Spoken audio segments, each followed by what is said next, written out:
Hello. So on this YouTube channel, I have always had the pleasure of having very dynamic people. So today I have Swati Dalal. Now, what makes Swati's profile very unique? There are many reasons to that. So two primary reasons why I pulled her on this show was that one, she's done a double MBA. So one from MDI Gurgaon in India. So she's an eco honors from Delhi who did MDI Gurgaon and then became a TAS officer. So Tata Administrative Services is like de la creme of the Tata Group. And that was not enough. She went for the second MBA from IMD Switzerland, and now she is well placed in Genpact. So that's like a quite a journey, MDI Gurgaon, TAS, and then IMD Switzerland. So welcome to the show, Swati. And Thanks. we would like to have your career conversations. Your career transitions here. So first of all, before we plunge into the MBA journeys because of this double MBA, Yeah. please tell us about your schooling, your college, where did you grow up, your siblings, parents? So I was born and brought up in Delhi. In fact, for first 22 years of my life, I stayed in Delhi. I did my graduation from Delhi University. I did my MBA from Gurgaon, which is not too far from my house. Completely life centered over there. I have two siblings, a elder sister and a younger brother. They were both growing up with me in Delhi. Now they're settled in US, and that's just a very brief snapshot. Yeah. Okay. So what was the motivation for your first MBA at MDI and what was that experience?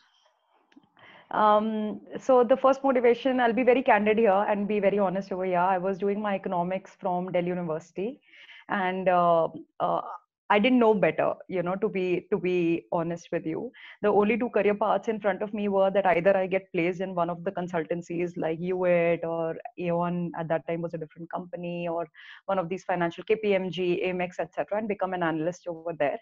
It was a very low paying job and very hard working job. You work for long, long, long hours for those of you who've done it. And the it didn't seem like a career which I wanted to have. And on the other hand, there was CAT. You prepare, you give. If you are lucky enough, you'll get a good score, and you might end up in a good business school. Also, this was 2007, right? 2006, 2007. So economy was booming. Everywhere in the newspapers, you could read about the great placements that were happening from IIMs, and this was like the pinnacle of Indian economy at that point in time. So extremely with stars in my eyes, extremely glamorized by all I used to read in Business Standard and everything. I decided to do an MBA right after my graduation. And then how was that experience, the 2 years at MDI Gurgaon? Fun experience, I would say. One is that this was the first time, like I said, I was born and brought up in Delhi. So this was the first multicultural experience I was getting, even in the context of India. I had not met people outside Delhi much. My circle was very limited. I had not seen much of world. So I saw so many people coming from different parts of the country and bringing in so many different experiences. It really broadened my view of what is possible. To be honest, I was probably 2021 when I started my program at MDI, and I didn't know anything about corporate world. I didn't know anything about what is banking, what is FMCG, what is industry. Absolute zero knowledge, and everything that I got to know about how to shape my career happened during MDI. So great experience, of course. And then you joined Tata Steel in the marketing vertical. Right. So you spent like what, 2, 3 years I there? spent a couple of years there. Yeah, And you I were think into. Tata Steel is. You've been there, so you know it's like this fantastic organization, and I think it's one of the best organizations I've worked for. I have great respect. It's an institution. Again, when I joined Tata Steel, and in my interview itself, I had no idea what is steel. I had like zero idea what I'm going to do. But just meeting the seniors and talking to them, and I was literally a kid over there, so I can say that the 2 years I spent at Tata Steel, I literally grew up. It was my first corporate experience, and so much faith and so much resources were put into me by the organization to train me, to develop me, to make me understand how to work in a corporate, what it entails, what is sales, what is marketing. Great experience, great organization. I was there in Jamshedpur for some time, and then I moved to Delhi, back to Delhi, and throughout in sales and account management. Yeah. Steel marketing is quite different from, let's say, FMCG market where you Yeah. move into the rural hinterland. So it's like a city Yeah. job. And Yeah. So you were Yeah. marketing like flat products, long products. No, actually. So I came because I had an interest in more in consumer products when I had joined. When I started my career with Tata Steel, they were trying to set up a rural distribution channel for some of their agricultural Oh, and Agrico, Tata Agrico. yeah, Agrico as well as their wire division. So I was working with Sunil Bhaskaran at that time, and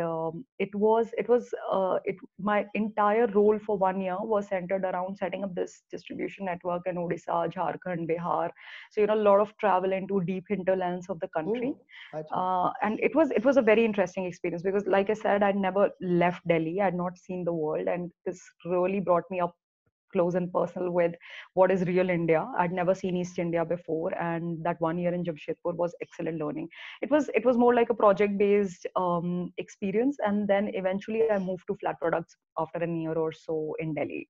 So, and that was pure B2B. Yeah. And Tata Steel flat product sells like hotcakes. So Yeah, this is 2010, so I wouldn't say that.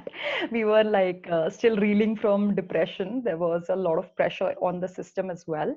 But what I would say about Flat Products is because it's such a mature organization and it is such a robust organization, the learnings that you get on lean processes, all those JQM ways of working, Deming, etc., and how you actually apply it on the ground, that is immense in Flat Products. You can't learn it anywhere else. wow. And then a lot of the audience would not be knowing about this TAS in-house process. So Yeah. just for the uninitiated, like if you are an employee in Tata Group, any of the entities for 2 years, right? Yeah. And you clear the GMAT, then this prestigious Tata Administrative Services, TAS as they call, which otherwise recruits only from top tier B schools, as an employee of the Tata Group, you can apply for this in-house process. So how Yeah. was that experience, Swati, of getting into TAS through the in-house Yeah. process? Yeah. So I would say that TAS was an aspiration, obviously, like most people in Tata Group. You see TAS officers, you see the kind of opportunities they get. So it was an aspiration.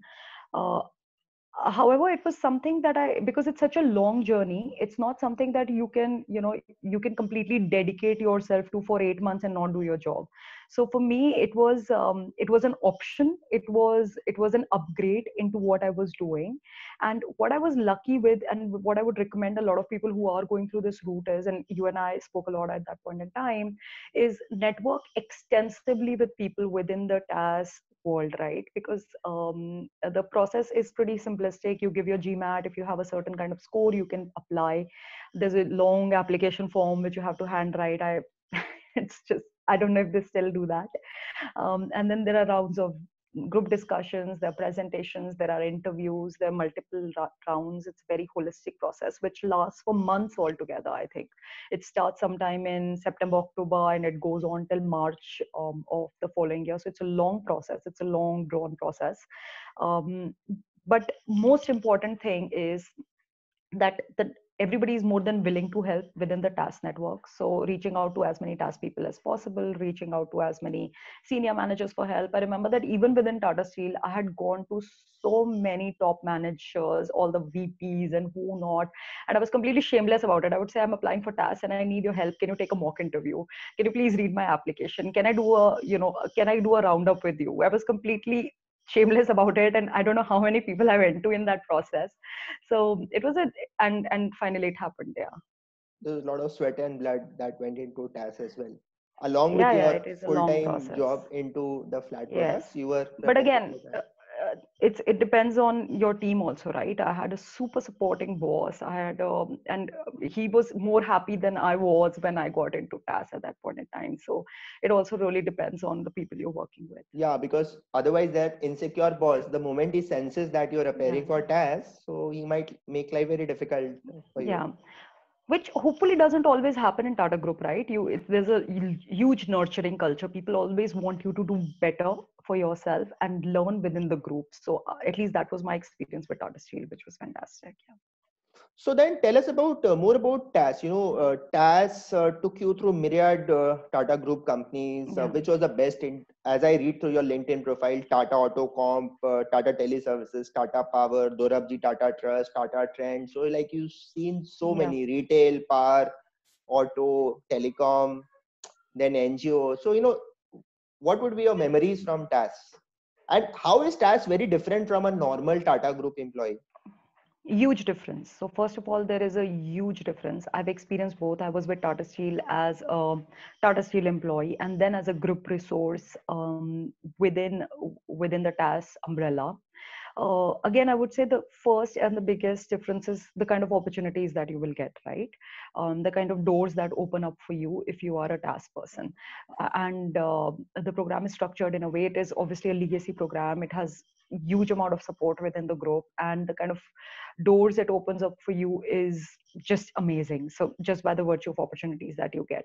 For me personally, I think many stints were special, and I was also, like most task managers, I was also looking for something specific. That's why I took up those stints, right? So for example, my stint with Tata Power was because I wanted a core strategy and corporate development experience, and there is no team better than Tata Power strategy team and corporate development team, because of the nature of mergers and acquisitions that happen over there, the kind of proposals that they evaluate. So I took up that stint for a reason, right? But besides the shorter stints, which happened during the first year of TAS, which are just 3 month stints, in the longer term stints, I was with Taj and I was with Trent, and both of them are very different organizations, and both of them come with their own ups and good parts and not so good parts. I would like to talk about Taj over here because I spent a lot of time with Taj and why I stuck with Taj for 4 years. And that is, um, that company is an institution, you know. When you're working with Taj, much like Tata Steel and much like many other, it has a very unique DNA to it. The people who are working over there are working because of their absolute love for what they do, you know, which you don't see in many industries. Hospitality is not the most highest paying industry, so you come across people who are working for passion for what they're doing, and that I think really inspired me.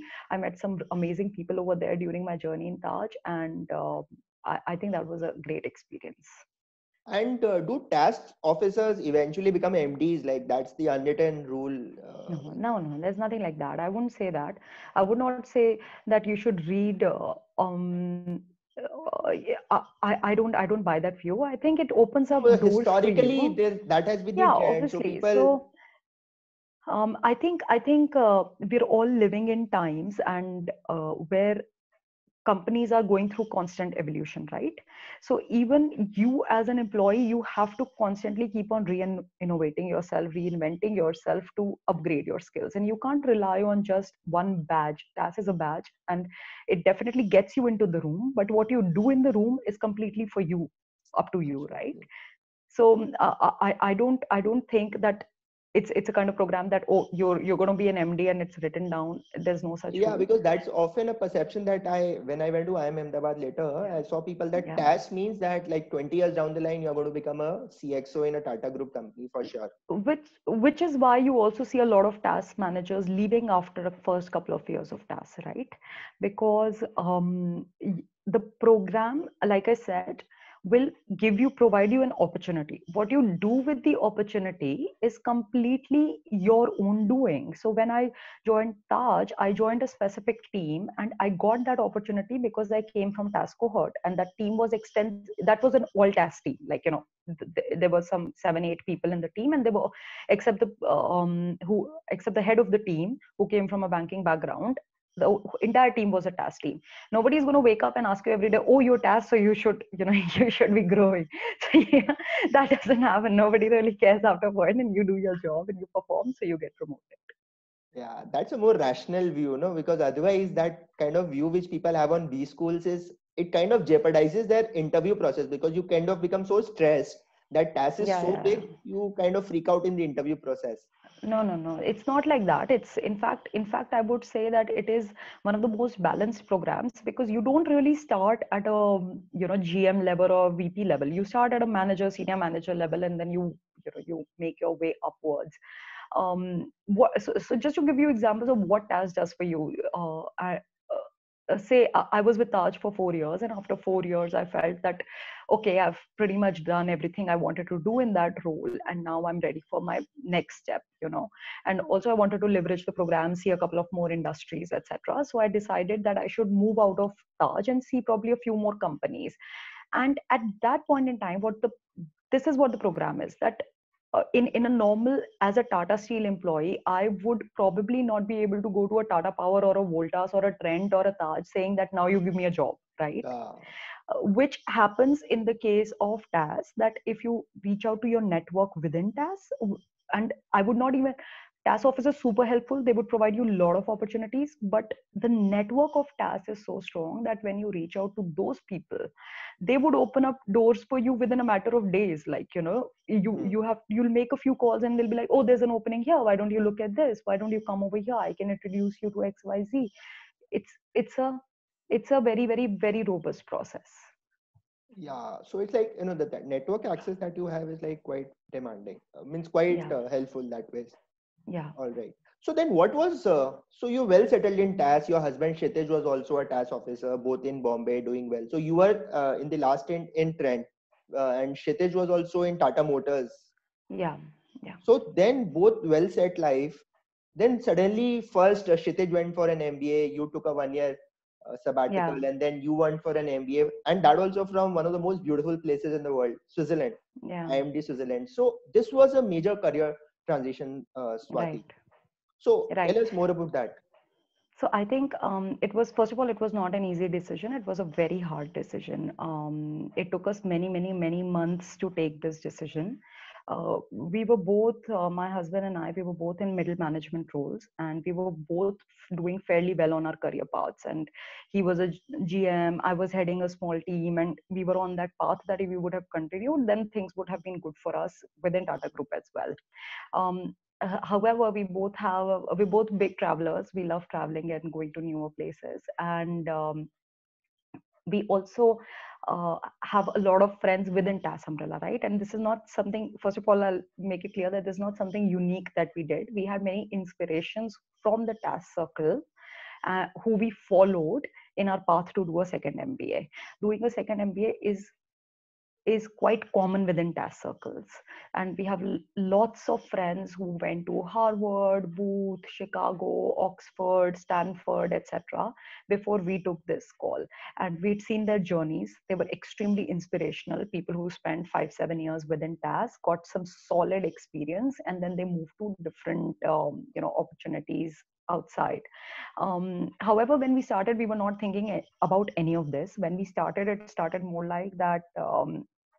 Okay, if we have to sort of find a better life for ourselves outside of Bombay, and you've been with Tata Group, so it's a very global group. It's a very well spread out group. However, the power center is Bombay, right? The heart is in Bombay. So you keep on coming back to Bombay no matter how far you go. So and we were at this, I have a young daughter. She was, I think, two and a half at that point in time, and we were having these thoughts that, is there somewhere we can have a better life for her? Is there somewhere we can have a better balance?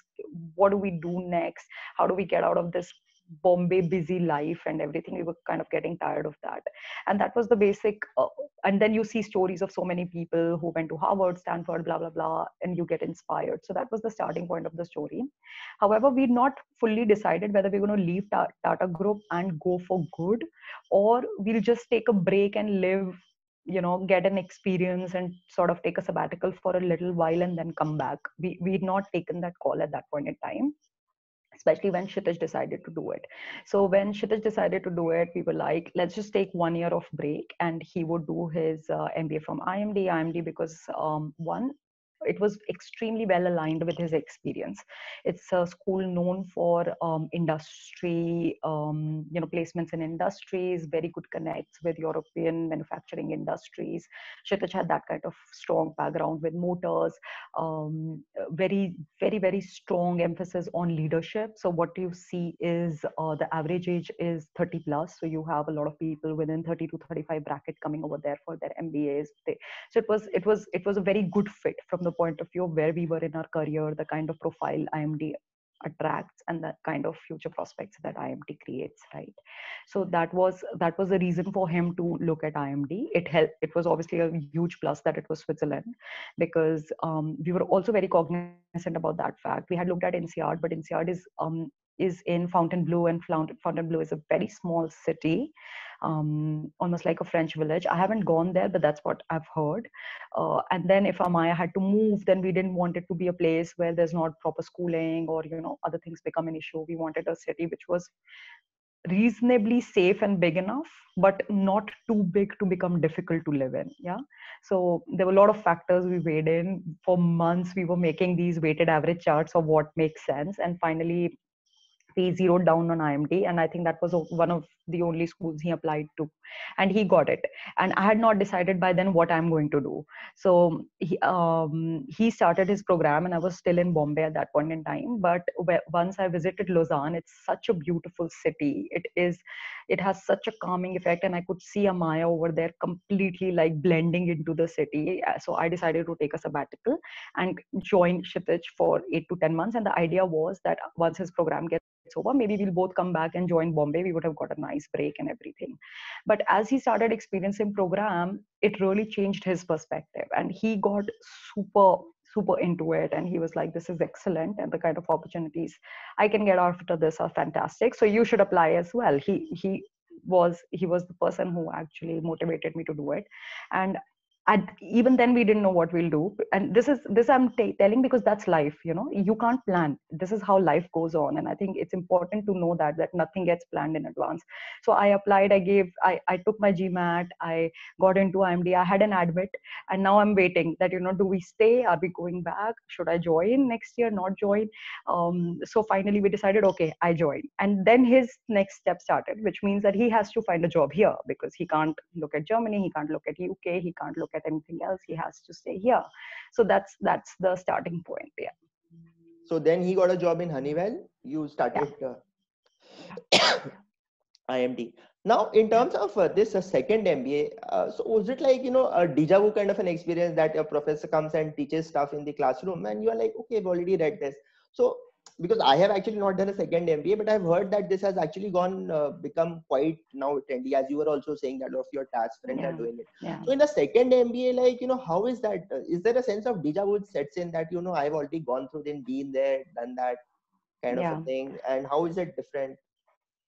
I can't speak for others. I'll speak for myself. Yeah. I did my first MBA from 2007 to 2009. I graduated in early 2009. Facebook had just started in India at that point in time. So you can imagine where the world was, right? And today it is one of the leading billions and billions of dollars of organization, right? Amazon was not even in India when I had done my first MBA, right? So the point I'm trying to make is that world has changed at such a fast pace, in such strategic and critical ways in last 10 years, that to think that what I learned 10 years ago would be relevant now in itself is not true, right? It's completely what I learned in that MBA, in my MBA with MDI, was extremely useful for the job I did the next year, or maybe the next to next year. The realm of my knowledge shifted significantly once I moved into the task circle. And then people have to upgrade themselves, right? You can do it through executive education courses, you could do it through trainings, you could do it through many different ways, but you have to do it. And hence, when I went into my MBA program this year, and I was expecting exactly the same, I thought it would be the same rundown, fundas which I had done in MDI. There was a repetition, maybe about 10%, I would be honest, in accounting and finance, some of the basics, which CAP model has been same since 1960s, it will still be the same. So, those things will not change. Time value of money will not change. It will still remain the same. So those things obviously remain the same. However, how you apply that knowledge has changed significantly in last 10 years. How most of the content is digital. There was a huge part of the course which focused upon digital technologies, upon digital applications, upon innovations, etc. Design thinking, I had not even heard of design thinking in my first MBA. We have such a huge module on design thinking now, agile thinking, agile way of working. All these concepts have come up in last 5-7 years, which are now defining how we work. So no matter which education program you do, it will upgrade you. And then the second big difference is between an international MBA and an MBA within India. And I'm sure in India also things must have changed in the last 10 years. But for me, as a person who had worked in India all my life, it was a huge exposure. Yeah, I had never in my life worked with people coming from 40, 50 different nationalities, so many different cultures. It really broadens your mind. It really, provokes a lot of thinking of how limited your entire world was. And I think that is a precious experience. Oh, absolutely. It's like you really, I'm now looking forward to like being there and kind of visualizing that.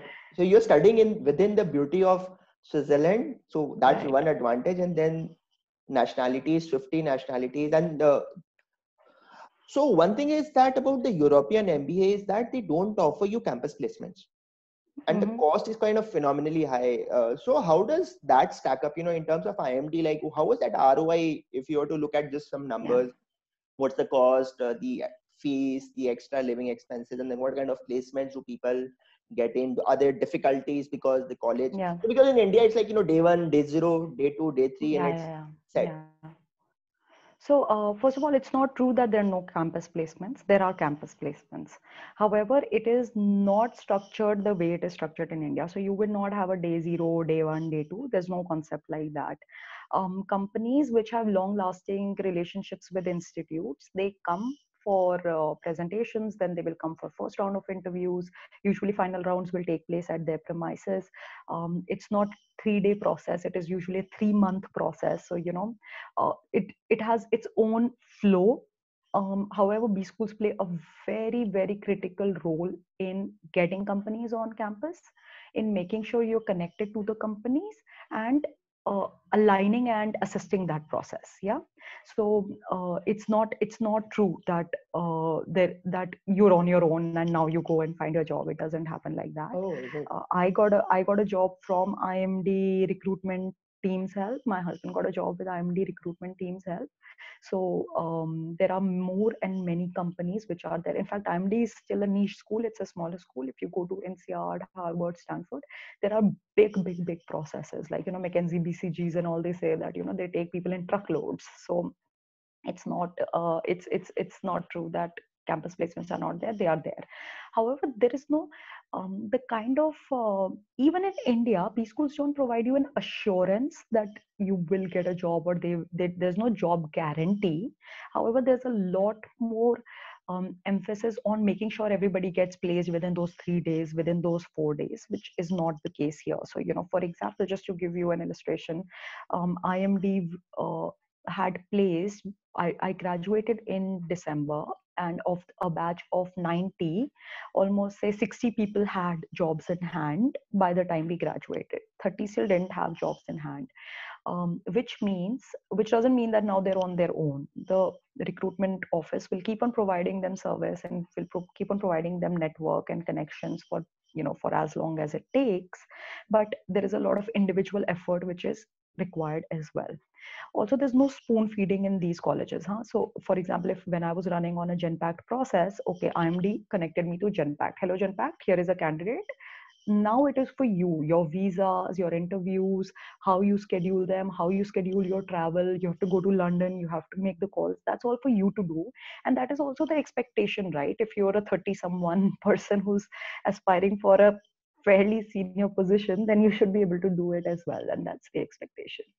There's no concept of placecom, like that placecom does a lot of scheduling. Remember There's in India? nothing student run over here. Usually you would have professionals who come from recruitment Background. side or Okay. background. Yeah. And you would have a team, a recruitment team for sure. which you can say campus recruitment office, or there are different names in different colleges, but it's a cell. Depending on the size of the batch, it could be a cell of say 20, 30, 40 people, which happens in some of the bigger American B schools, or it could be just 3 to 4 people for smaller batches. But they're not students, they're full-time employees of the institute who help you with connections. And in terms of numbers, in terms like cost, return, how does that maths work out? Again, it's very different for different people, depending on the geography you get a job in, depending on and you would, if you go through these B school reports, you would have that IMD usually says that you recover your cost within 2 years. Stanford would say that you recover within 3 years. Somebody else would say within 5 years. All those numbers are there, but I would, a very very broad maths for me is that if you get a reasonably good job out of these schools, the kind that is expected, then I think you should be able to recover the cost of your MBA through your savings within 2 to 3 years easily. What's the kind of cost, like $85,000? 85, yeah, so for IMD it is 85,000 CHF for the fees, and then there are living expenses, say about 20 to 30,000 of And you this get a dollars. student loan? So yes, you can apply for student loans. There are many different, and this, I would want to talk about this a little bit because people in India are extremely skeptical about loans usually. Yeah. There are many crowdfunding platforms available today which provide collateral free loans to students at fairly good interest rates. So one of the most popular ones is Prodigy. Yeah, Prodigy. Prodigy is extremely easy. It takes it's a matter of hours once you have an admit to get a loan from Prodigy. It is obviously collateral free. Prodigy interest rates are usually high. They're in the bracket of say 9 to 10%. However, if you do enough research, you would find specific to different countries, there are many of them which provide you very attractive interest rates as well. Okay, but there is one catch there, that let's say if you take a loan from Prodigy, it's denominated in dollars only, or Swiss francs. So that rupee depreciation. So if you were to come back to India, you get a big hit on that devaluation. If you were to come back to India, you have many things to worry about, to be honest. Yeah. Like, when Kshitij and I had done this calculation, we were like, if we go back to India, we're anyways pretty ruined. So that dollar depreciation, yes, it hits you. Because I had interviewed recently 2 people who did their MBA from IE Business School and eventually had to come back to India. So both of them eventually were happy that they had taken a rupee denominated debt. Yeah. So otherwise, so see, if you can find a collateral free loan, or if you have a collateral, or you can find a collateral free loan in India, then definitely go for that. Don't go for Prodigy, because Prodigy interest rates are also high, and it's obviously dollar denominated. And how's your life now at Genpact in terms of after 2 MBAs? You are like super well versed with the principles of management. People look up to you. It's a very new industry for me. First of all, it's just been 1 month since I started, and this entire business process management, and Genpact is having its own journey. It's moving towards digitalized services now, and there's a lot of focus on digital within the company, and it's a super new industry for me. So I'm completely back to school, to be honest. I'm learning as I'm going along. Every single day brings a lot of learning, and it's like doing another MBA in itself, because of the amounts of trainings that I'm having to undertake and the amounts of things I'm having to do for Genpact at this point in time. However, I think with all the experience that I have accumulated over years, what it does help me substantially is that, one, you don't really get bogged down by stress too much. Like, you know how to manage your work life, or you know how to manage projects and stress after working for such a long time. And two, you develop very strong processes of adapting to change, right? So because I've changed industries so many times, so I have my own internal process of how I'm going to deal with a new industry this time, and that is super helpful with Genpact right now. Now, if you were to rewind life and maybe take a decision way back in 2006-7 again, so what would have you done differently in the last 1.5 decades or so? I think I would have spent less time with TAS. I spent about 8 years with TAS. I would have probably cut it down to 6. And because okay. Because I think every step was critical. If I wouldn't have done MDI, I wouldn't have gotten into Tata Steel, wouldn't have gotten into TAS. If I wouldn't have gotten into TAS, I wouldn't have got the experience that got me to IMD and then to Genpact, right? So everything led to something else. So you cannot really remove any steps in between. But I could have optimized time around certain steps, and I could have definitely optimized my time around the time I spent around tasks, because there's a learning curve, right? After a point you're getting diminishing returns, so you have to find for yourself when is that optimum time when you reach that Absolutely. peak, and that's the point you move to the next step. And Swati, any regrets in your career journey? I don't think. Same. No regrets, but same. I think I could have optimized a little more time. I got probably, TAS has such a, it's such a heady process. Like it really makes you feel so good about yourself, and the opportunities you're getting are so exciting. And on a daily basis, your life is so cool that you sometimes lose the larger perspective. So only regret is that I opened up my vision to larger opportunities and bigger world later than I should have. So some just quick questions on the personal life. Your daughter is now learning French. She's fluent in French now. Yes. She's fluent in French. What's her Yes, age now? she's 5 now. So once we moved to Lausanne, she was 3 at that time, and she started her school. We sent her to a public school here, and it was completely French speaking. So she had no option but to learn. So within a year, she became fluent, and she's quite good now. Oh, amazing! And what's your fitness mantra?